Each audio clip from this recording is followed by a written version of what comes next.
శుక్లాంబరధరం విష్ణుం శశివర్ణం చతుర్భుజం ప్రసన్నవదనం ధ్యాయేత్ సర్వవిఘ్నోపశాంతయే అగజానన పద్మార్కం గజానన మహార్నిశం అనేకదంతం భక్తానాం ఏకదంతముపాస్మహే. ఓం గం గణపతయే నమః. ఓం శ్రీ మాత్రే నమః. శ్రీ గురుభ్యోం నమః. మా ఆది ఆస్ట్రాలజీని చూస్తున్నటువంటి మీ అందరికీ, అలాగే విదేశాల్లో కూడా ఉంటూ నన్ను ఎంతగానో ప్రోత్సహిస్తూ నాకు ఫోన్లు చేస్తున్నటువంటి మీ అందరికీ కూడా పేరు పేరున నా హృదయపూర్వక నమస్కారాలు. నేను మీ వాడరే ఆది. ఇప్పుడు మనం డిసెంబర్ 15వ తారీఖు నుంచి డిసెంబర్ 21వ తారీఖు వరకు కూడా వారం రోజులు గ్రహాల యొక్క ప్రభావం 12 రాసుల మీద ఎలా ఉండబోతోంది. ముఖ్యంగా రవి, శుక్రుడు వీళ్ళిద్దరి గురించి బాగా చెప్పచ్చండి. అంతేకాకుండా మీరు అంతకంటే ముందర ఏంటంటే మీరు మీ జాతకాలు చూపించుకోదలుచుకుంటే మీ డేట్ ఆఫ్ బర్త్ ఉండాలండి. టైమ్ ఆఫ్ బర్త్ కంపల్సరీగా ఉంటే కరెక్ట్ రీడింగ్స్ వస్తాయి. అలాగే మీరు ఎక్కడ పుట్టారు, ఏ ఊళ్ళో పుట్టారు అనేది ఉంటే నేను కరెక్ట్గా చెప్పగలను. అంతేకాకుండా నేను మీకు ఫోన్ చేసేటప్పుడు లిఫ్ట్ చేయకపోతే ఏమనుకోవద్దు. ఎందుకంటే షూటింగ్స్లో ఉండడం వల్ల, లేకపోతే ఫోన్లు చేస్తుంటే వాళ్ళ జాతకాలు చెప్పడం వల్ల ఉంటాను. అన్యథా భావించకండి.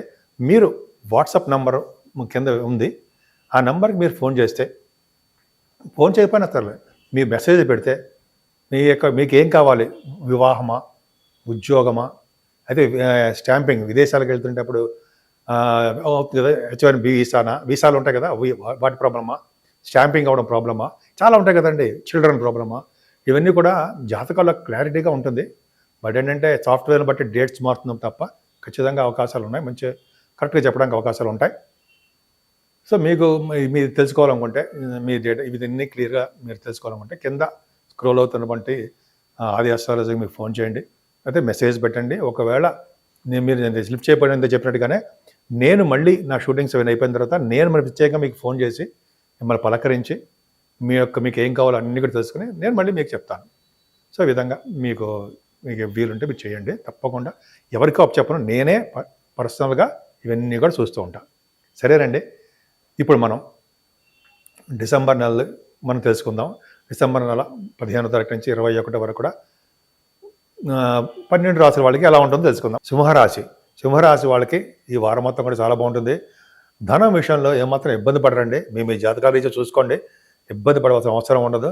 మీకు రావాల్సినటువంటి ధనము సకాలంలోనే మీ దగ్గరికి వస్తాయి. అంటే గురుదృష్టి ఉండడం వల్ల సాహిత్య రంగంలో ఉన్న వాళ్ళకి బాగా పలుకుబడి ఉంటుందండి. సాహిత్య రంగంలో బాగా సంపదలు సంపాదించుకుంటారు. సంపదలు అంటే ధనం సంపాదించుకుంటారు. పాటలు పాడేవాడికి గురు ప్రభావం బాగుండాలి కాబట్టి, జ్ఞాన సంపదనిచ్చేవాడు గురుడే కాబట్టి, ద్వితీయ భావన ఉన్నాడు కాబట్టి ఖచ్చితంగా అంటే అవకాశాలు పాటలు పాడేవాడికి, సంగీత సాధన చేసేవాడికి మంచి అవకాశాలు ఉన్నాయి. 4th భావంలోనే బుధుడు, అంటే మీకు బుధుడు మంచివాడు, లాభాధిపతి 11వ భావన ఉన్నాడు కదా, 2nd హౌస్ లార్డ్ 4th భావన ఉన్నాడు. మీ జాతకంలో కూడా చూసుకోండి, 2వ ఇంటి వాడు 4th భావంలో ఉంటే వాళ్ళు విదేశ పర్యటన తప్పదు, విదేశాల్లోనే నివసిస్తారు. అయితే విదేశాలకి వెళ్ళి వస్తూ ఉంటారన్న సందేహం అనేది ఖచ్చితంగా అంటారు. సరే, బుధుడు కాంబినేషన్ బాగుందండి, సంపదలు ఉంటాయి. 4th భావంలో బుధుడు చదువు బాగా ఇస్తాడు. ముఖ్యంగా ఫైనాన్స్ రంగంలో ఉన్న వాళ్ళకి, చార్ట్ అకౌంటెన్సీ, కాస్ట్ అకౌంటెన్సీ అంటాం వాళ్ళకి, విద్యార్థులకి, అలాగే గురు ప్రభావం 4th భావం మీద ఉంది కాబట్టి జ్ఞాన సంపదని, బుద్ధి బలాన్ని మీకు బాగా ఇస్తాడు. ముఖ్యంగా వాహనాలు, గృహాలు, అపార్ట్మెంట్స్ అవ్వచ్చు, అయితే భూములు కొనుగోలు చేసుకోవడానికి ఎక్కువ అవకాశం ఉందండి. రియల్ ఎస్టేట్ రంగంలో ఉన్న వాళ్ళకి కలిసి వచ్చే కాలం అని చెప్పచ్చు. 4th భావం చాలా బాగుంది. సో గురుదృష్టి ఉంది కాబట్టి చక్కగా ఆనందంగా కంఫర్టబుల్నెస్ కానీ ఎక్కువ ఉంటారు. సంగీత సాధన బ్రహ్మాండంగా ఉంటుంది. ఎందుకంటే 4th భావము బుధుడు ఉండి గురుదృష్టి ఉందంటే 4th భావాన్ని కూడా సంగీతం చూస్తాము మనము. పంచమ స్థానంలో రవి, సంతాన యోగం, పుత్ర సంతాన యోగం కలుగుతుందండి.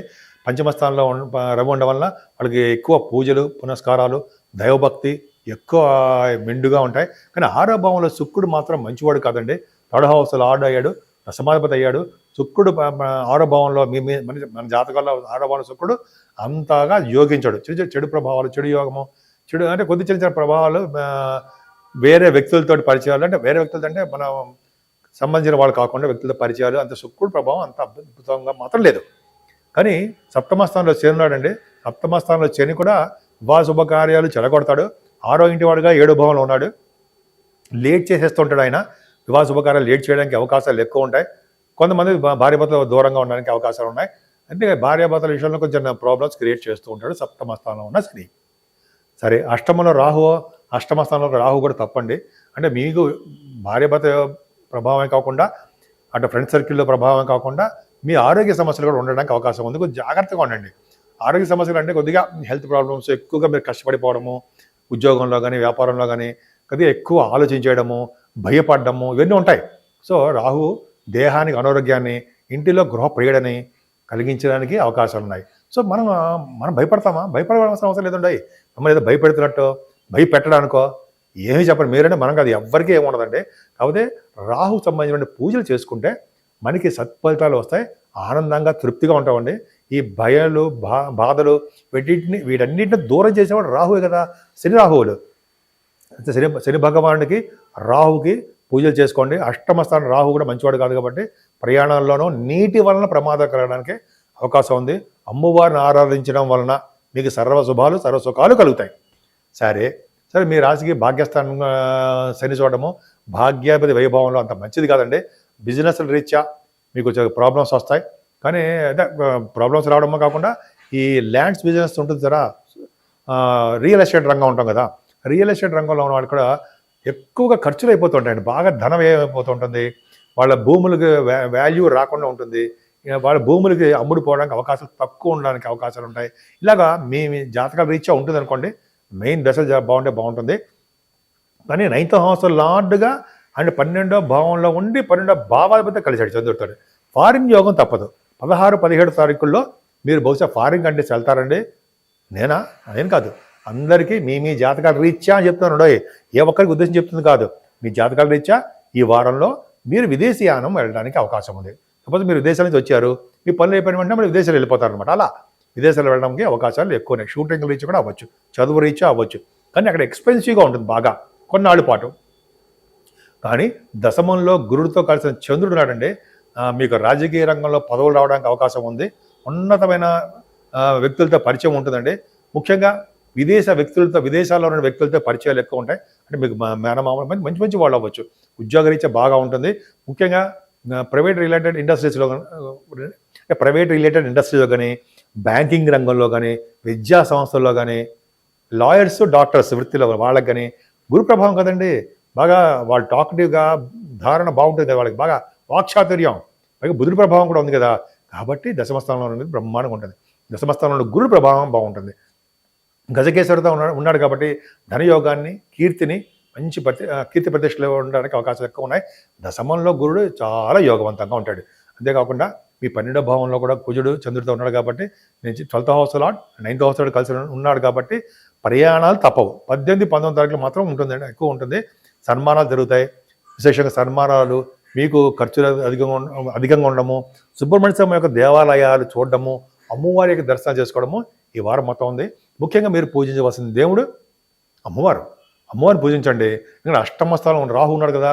మంగళవారం కానీ, శుక్రవారం కానీ కుంకుమ పూజలు కానీ, లేదా మీకు ఏ అమ్మవారికి ఏ ఇష్టమో ఆ పూజలు కానీ, లేదా మనం గుడిలోకి వెళ్ళడము, ఇంట్లోనే అమ్మవారిని లలిత సహస్రనామాలు కానీ మన ఇంట్లో అమ్మవారిని పూజించుకోవడం, కనకదుర్గ అమ్మవారిని పూజించడం వల్ల సర్వశుభాలు కలుగుతాయి.